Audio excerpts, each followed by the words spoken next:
That sounds horrible, and I don't think this is safe to drive at all. So let's get this inside and check it out. So we brought the car inside to check it out because that was a very bad noise, and I was hoping to see something wrong with such a loud noise, and sure enough, through the wheel without even taking it off, the brake rotor is completely chewed up. It looks to me like what we would call metal-to-metal pad and rotor. So the pad has no more braking material left to it, it's just the metal backing of it on the metal rotor, scraping, grinding, and, well, a lot could go wrong at this point. That's why I said it would be unsafe to drive.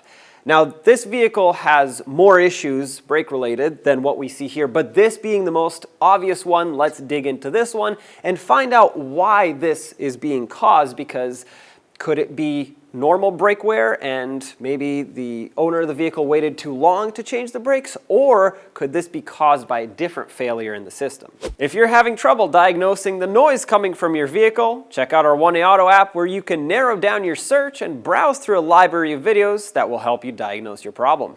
With the wheel off, we can much better see the situation, and before we start digging into it, if you hear this, that's not good. That's what the scraping is causing here, is that noise of the metal of the pad touching the metal on the rotor. And that's why we get all these horrible looking grooves. By the way, the rotor's not supposed to look like this. Even if it is worn, it's supposed to be nice and flat with no grooves.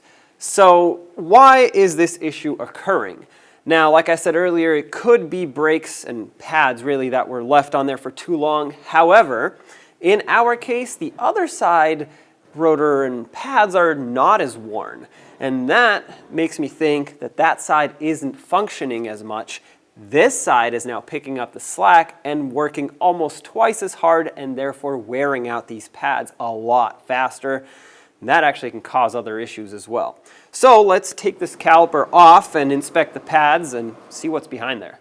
With the caliper off, we can better assess the situation because obviously, this pad here, the outer pad, is completely worn out. There's nothing left to it.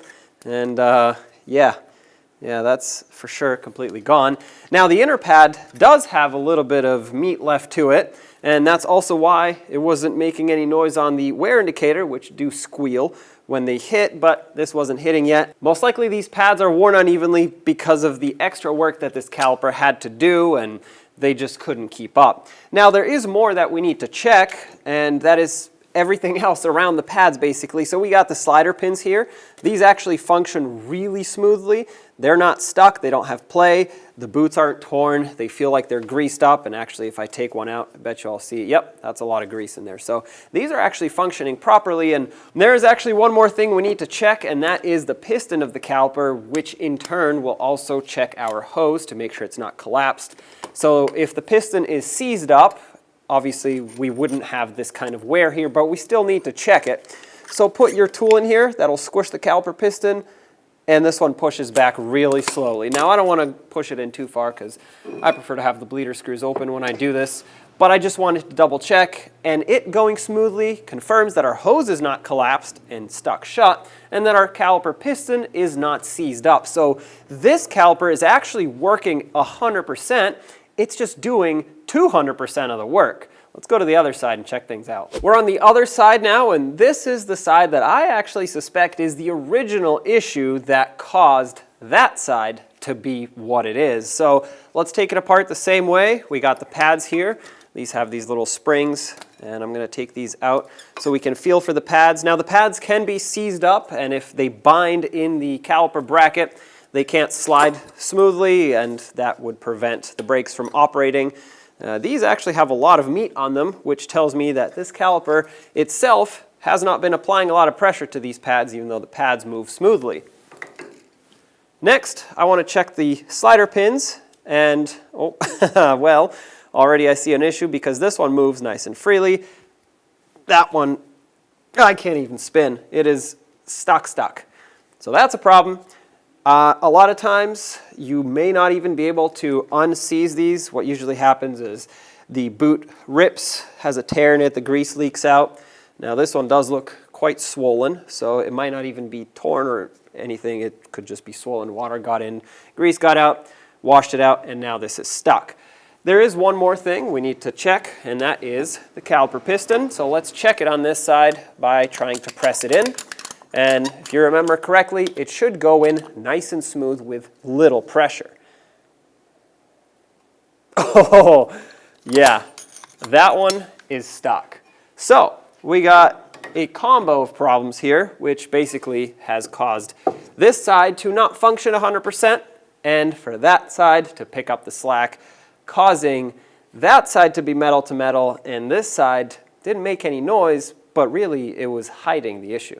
So to fix this issue, it's a little bit more in depth than just replacing pads and rotors on the front, because we obviously have an issue with the caliper on the other side. So we're gonna put a caliper on, but not just one, because this side had metal on metal pads and rotors, and I suspect that it has overheated. Now this rotor alone is actually thinner on the metal on metal side by 1 millimeter than its other half, the inner part, where it's not metal on metal. So that's a little tip for you there. Metal on metal pads wear out the rotor faster and will overheat the caliper. So because of that, I'm going to put a caliper on this side as well. And because of the overheating potential that I'm concerned about, I want to put brake hoses on both front calipers as well to make sure everything works evenly. You don't want one working harder than the other, because not only can it cause brake pulls, but it can cause uneven brake wear. And to do that, I'm going to get a kit from oneauto.com that gives me all the parts I need: pads, rotors, calipers, and brake hoses, and do it all in one go.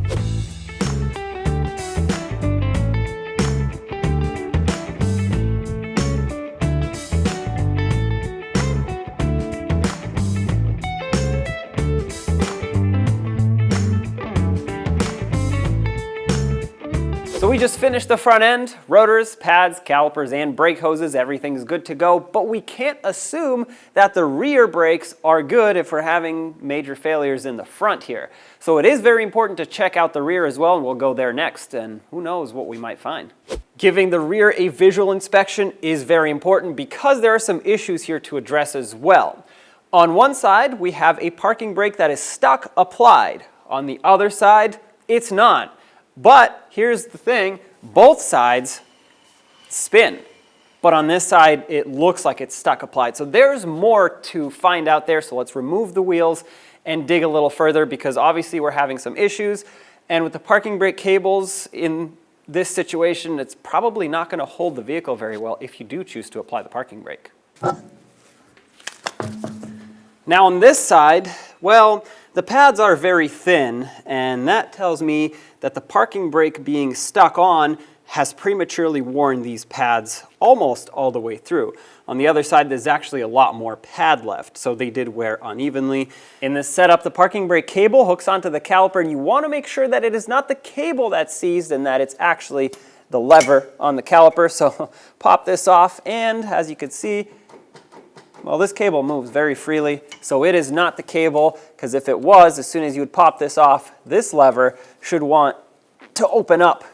And yeah, that's really stuck. I mean, it has a spring on it, so even without me pulling on it, it should pop open, but it's not. So it's not the cable that's our issue here, it's the caliper, which is why I deem it bad. And that causes the rotor, the pads, and the caliper to overheat. Could overheat severely even, to the point where it could warp, and now you have a pulsating brake pedal, uneven braking, and all that. So basically, to fix this, the initial fix would be to put a caliper on, but I don't want to leave these brakes on here, the pads and the rotors, because of the damage that has occurred, as well as the brake hose, because like I mentioned when we were in the front, overheating brake fluid can damage the brake hose. So I'm going to replace the rotors, the pads, the calipers, and the brake hoses on the rear end as well to refresh the entire braking system and get this car stopping safely again. Just like on the front, I got myself a kit for the rear that comes with calipers, brake hoses, pads, and rotors so we can refresh the braking system in the rear. So let's get these parts on.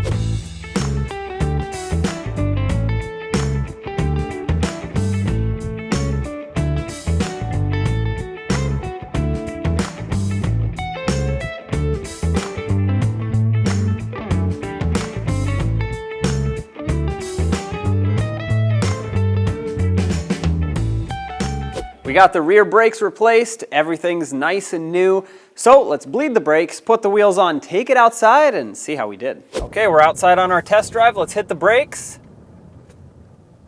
I love it, nice and quiet.